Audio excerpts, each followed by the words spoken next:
Welcome to the Jim Roman Show, where we talk about how to build a better business so you can build a better life.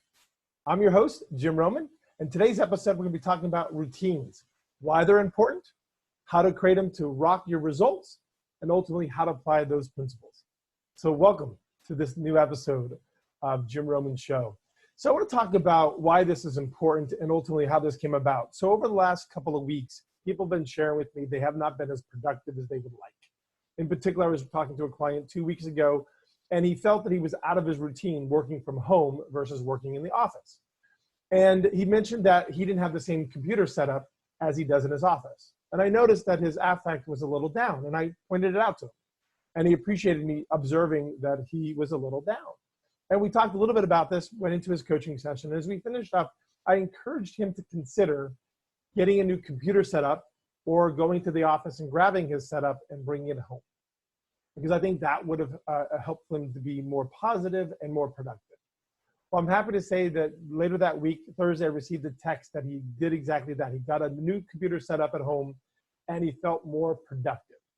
So I think what we don't realize is how routines help us rock results. And with what we're currently dealing with can take us out of that routine, get less results, become more frustrated, and maybe you just don't know that the routine is one of the key factors. Your living environment, working environment is also a factor in that. So I want to just talk about some of the things that I have found over the years that people have been doing to rock their routines. If you are like me, you want to be productive. If you are like me, you want to get more done in less time. So how can you go about that? Well, it reminds me of a time when I was working with a realtor whose numbers were down and they hired us to help them get them back up. So in analyzing her business, I realized that for the most part, what she did last year to generate enough revenue was about the same this year. And I said, what did you do differently? She said, there's this one thing, probably not that. So really nothing. And I said, well, what's that one thing you don't think it was?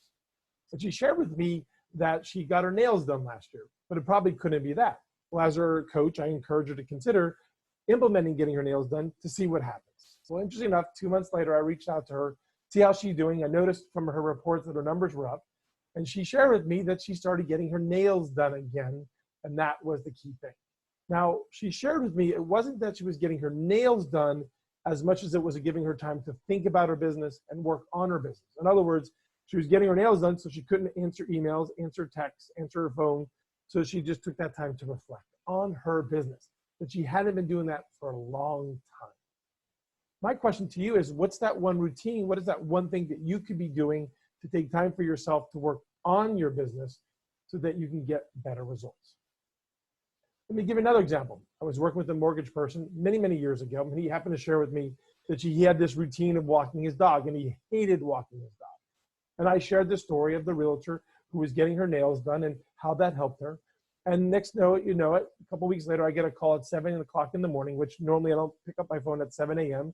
And I noticed it was Kyle. And I was wondering, why is Kyle calling me at 7 o'clock, forgetting we had this conversation?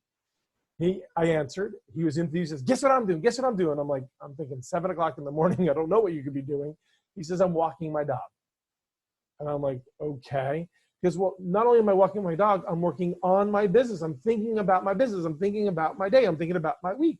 And he was super excited now because he wasn't no longer walking the dog as much as working on his business. And so instituting that routine made a big difference for Kyle. Let me use myself as an example and share what my routine that I do to rock the results that I do. So one of the things that I do is I get up every morning at 6 o'clock, Monday through Friday, and I get myself a cup of coffee. From there, I sit in my reading chair and I read my daily devotional. From there, I read a couple of scriptures out of my Bible, and then I reflect on the many blessings that I have. I recently moved to Florida about a year ago, and I love the outdoors. I love the sunshine. I love the palm trees in my backyard. I love the new house that I'm living in now. And I just reflect from time to time the many blessings we have. Even in these difficult times, I think we can find some blessings, whether it's our family, our friends, or other things like that. And I find when I follow this routine of reading my devotional, drinking my coffee, reading Bible verses, reflecting on my life, and the many blessings that I have, I tend to have better days and I get better results. And when I skip that routine and rush past that, like I've done in the past so many times, I don't have the best days. In fact, I have less productive days. So that's what I do to rock the results through that routine. So I'm curious as to what you're thinking about doing to put normalcy into your life, given what's going on today in our lives.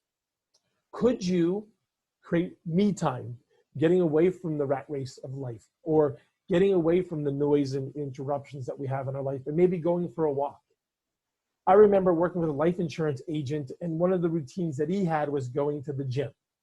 And lately he has not been getting the results, and I found out he wasn't going to the gym. And I said, tell me about that. And he says, I find when I go to the gym, I feel better. I have the endorphins going through my body, and I tend to have better days. So I encouraged him to get back into the routine of going to the gym every day, or at least 3 days a week. And lo and behold, months later, he was starting to hit his numbers, hit his goals, and the only thing he implemented was working out again. That being said, a year later, after working with him, he stopped going to the gym again, and guess what happened? The results went down. So I'm not sure what you should be doing, but here's just some examples that I have people walking their dogs, getting their nails done, going to the gym. For me, I have a ritual, a routine where I read my devotional. I read books. You know, reading books, I find when I read books, I become more positive, I get more ideas, I get more results. So I share these things with you today because given the hustle and bustle of the lives that we live, working from home, maybe your spouse is working from home, maybe your kids are in your work environment, and you don't realize that that's taking effect on your routine. And your routine is what got your results in the first place. So my question to you is, what can you start to implement or put back into your life to create that normalcy that makes the biggest difference for you? Whether it's like the gentleman who walked his dog, the realtor who got her nails done, or the life insurance agent who started working out. I believe that if we can start to create some type of routine, normalcy now, that when this lifts and we're back to normal, if there's such a thing, that we're going to hit our goals, make the difference that we wanted to make, and do the things that we do for ourselves and for our families. So I hope that this episode shed some light into your life. I guess there's one last thing I would share with you. Reminds me of one last story of a graphic designer I was working with many years ago. She shared with me, Jim, I would love to get into a routine, but my husband just retired. And he's always coming into my home office and interrupting me while I'm in the middle of creating a logo or creating some collateral materials, and my creative juices get squashed, shut down.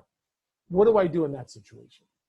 So I recommended to her she can do one of two things. And one was talk to her husband and say, hey, I'm going to be doing some creative stuff from time to time. If you not interrupt me while I'm doing that, will make the biggest difference. In fact, the second part of that was, I'm going to shut my door. And that doesn't mean I don't want to talk to you. It just means that I want to be creative and I don't want to be interrupted. And you know what happened? He got that. Him being an artist himself realizes when you interrupt the creative process, it stifles what the result is going to be. Now, it wasn't perfect. He still interrupted from time to time, but it was way better. And what was the key thing there? Communication, creating a routine, talking to people that are involved in that situation. And in the end result, it's not 100% perfect, but it was a lot better than it was before. So I want you to encourage you to consider, again, what can you be doing to implement that routine, maybe the me time, going back to some form of normalcy like you did before, even if it's just a small percentage of your time that you can do that, maybe having a family meeting. If you like this episode, please feel free to comment below, subscribe to the channel for new content coming in the future. As always, you can email me if there's a topic you'd like to cover in the future in one of these episodes. My email is questions@askjimroman.com, and it's also in the links below. I can't thank you enough for being a part of our community. Again, my name is Jim Roman. The more you know, the more you grow.